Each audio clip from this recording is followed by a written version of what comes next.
Welcome to movie timelines. For real. I mean, no one's making fake ones, so it's kind of hard to confuse. But it's No-VAMP-ber, and all month long we're talking about vampire movies, and today's timeline is one of the all-time greats, Fright Night. And as you shall soon see, what should be a very simple thing, 2 continuities, 2 movies each, it's not so easy. And remember, if you get hungry, dinner is in the oven! The night began back in 1985 with Tom Holland's Fright Night, which begins with young Charlie Brewster, who's so cool, making out with Marcy Darcy, while watching a show called Fright Night with Cornelius as the host.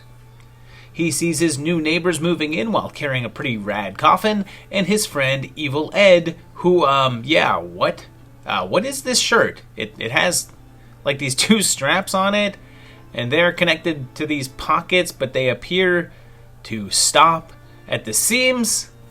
Look, I survived 80s fashion, and things like this were not that commonplace, no matter what the movies from that era want you to believe, okay?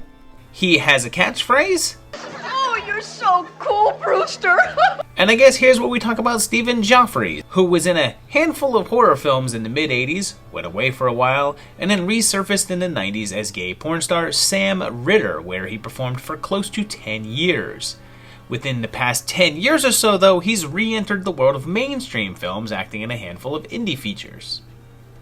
Charlie sees that his neighbor, Prince Humperdinck, is a vampire, and he has a human assistant named Billy. And here's a fun fact, Jonathan Stark, who you may know from this movie and House 2, is actually very successful behind the scenes in Hollywood as a writer and producer on Ellen's sitcom from the 90s, and the creator of According to Jim. Jerry starts to attack. No, Jerry, not you! God damn it, I wasn't, it's Jerry in the movie. God damn it, I called Jerry the evil ghost up again. Sorry, Jerry is my evil ghost and it's been haunting me for a while now. It's really getting out of hand. Just chill, dude. Chill out! So he enlists the help of TV host Peter Vincent, and they go to his house, where they see that he's the real deal. He turns Ed and seduces Amy because she looks like his lost love, and takes her back home and turns her. They go to confront him. Welcome to Fright Night.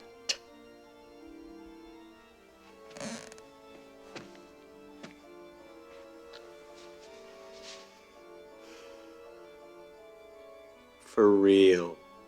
And the cross doesn't work for Peter because he doesn't have faith, but he did a little while ago with Ed. Ed becomes a wolf and is staked, and they shoot Billy, but it doesn't kill him because he's what is Billy? Jerry becomes a bat thing. Amy gets this crazy mouth, and that's just damn, that is awesome. And they blast Mr. D with sunlight, killing him, with the ending hinting that Ed has survived. Now, there's no visible date in this one, but all the technology, fashion, and cars all scream mid-80s, so real-time 85 it feels right. Oh, you're so cool, Brewster! A sequel took 3 years to get going, and in 1988 we finally saw Fright Night Part 2, with Tommy Lee Wallace taking over the director's chair.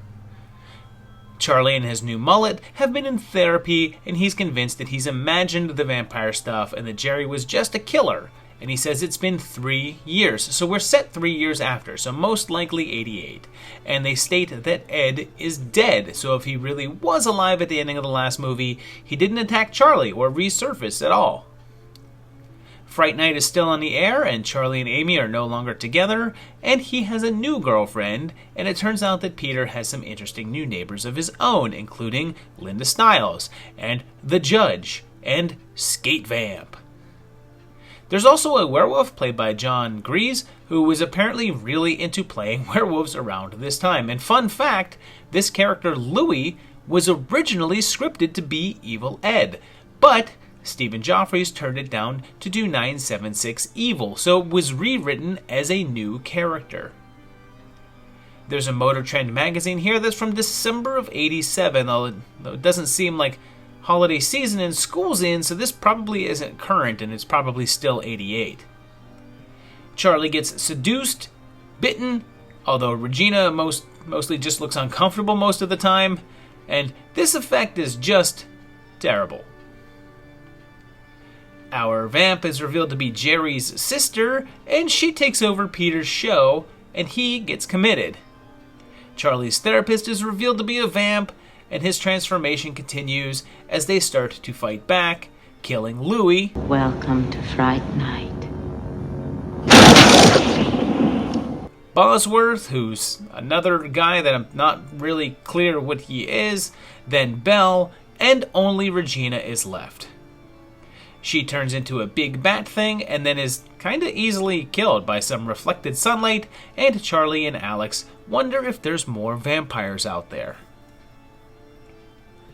There was no third part, but there almost was, as Roddy McDowall and Tom Holland wanted to do it, and they met with a head of live entertainment to discuss it as soon as they were done filming part 2.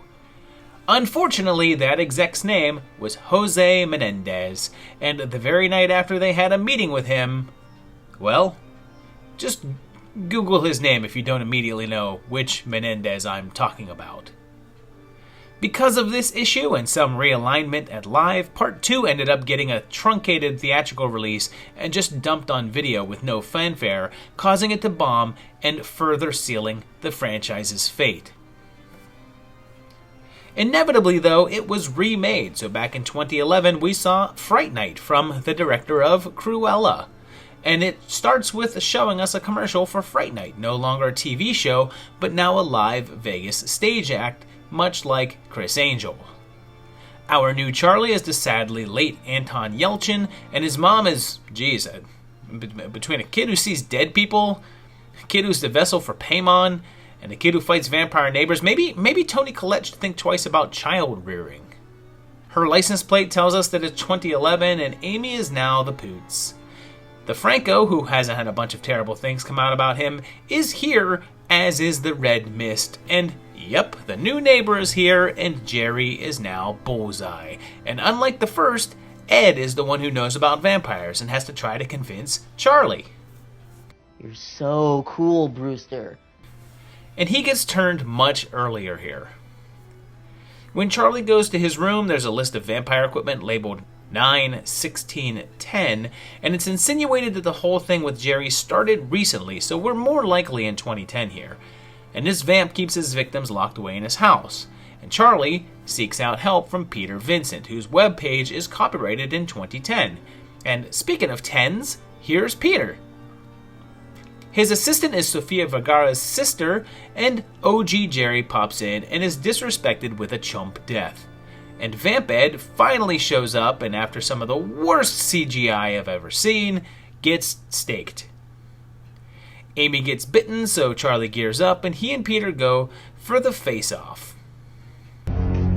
Welcome to Fright Night. For real. And it's revealed that Jerry killed Peter's parents? Almost 30 years after the original, Amy gets the big mouth, and it looks worse? How's that possible?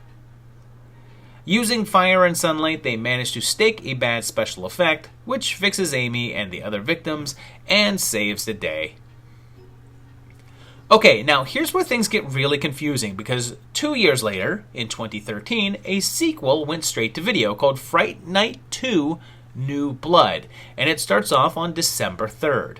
Charlie and Amy are back, recast now, and they're having troubles, but wait a minute. Ed is here, and he calls him evil, so did he make a new friend named Ed with the same nickname? It gets weirder when Charlie sees the woman across the street bite another woman and doesn't immediately say, oh no, more vampires. And then next, we see Fright Night, but it's a reality show with a paranormal hunter, and Peter Vincent is a new actor as well, and it's slowly starting to click that, hey, This isn't a sequel. This is another remake, reintroducing the characters once again. So it's actually a separate and third continuity. And the gang are exchange students to Romania, and their professor is Jerry Dandridge and Dexter's old girlfriend. It takes a whole hell of a lot longer for Charlie to discover the real truth of what's going on, and that Jerry is actually Lady Bathory, so they enlist Vincent, and she reveals herself to the crew and gets Ed, because of course, and kidnaps Amy, because of course. There's a new thing here where Peter has a full chest cross tattoo, and this happens. Come here! Kiss the cross, bitch! And Amy's got special blood or something that will allow Jerry to be a daywalker. Charlie kills Ed with holy water, but Amy bites him, and Peter shows up. Welcome to Fright Night for real, bitch! And everyone faces off. They hit Jerry with the sun, which I guess comes complete with its own strobe effect. And you know they avoided showing a date in this one, so we're just going to go ahead and call it Real Time 13.